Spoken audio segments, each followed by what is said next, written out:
అందరికీ నమస్కారం. సర్వే జన సుఖినో భవంతు. నేను ఈరోజు బెల్లం సేమియా కీర్ చేస్తున్నానండి. చాలా టేస్ట్గా ఉంటుంది.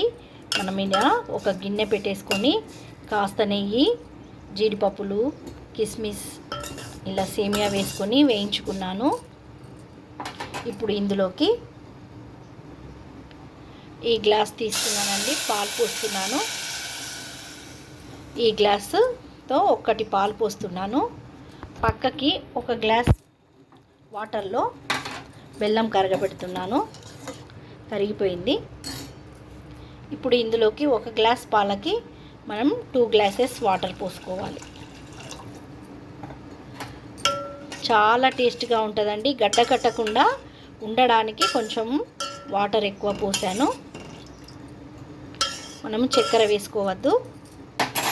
ఇప్పుడు ఇందులోకి కాస్త యాలకులు 2 ఇది మరగనివ్వాలండి. మరిగిన తర్వాత సేమియా ఉడికినాక మనము స్టవ్ ఆఫ్ చేసుకోవాలి.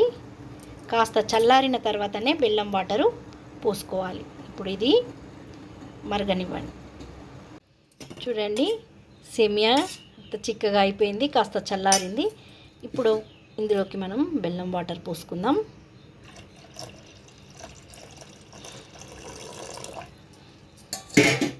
మనం వేడిపోయిన పోస్తే బెల్లము పాలల్లో బెల్లం విరిగిపోతాయండి పాలు.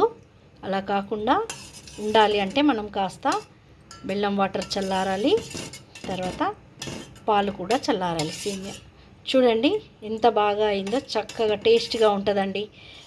చక్కెర అంత హెల్తీ కాదు కాబట్టి ఇలా బెల్లంతో సేమియా కీర్ చేసుకోవచ్చు. నేను ఒక గ్లాస్ సేమియా తీసుకున్నాను.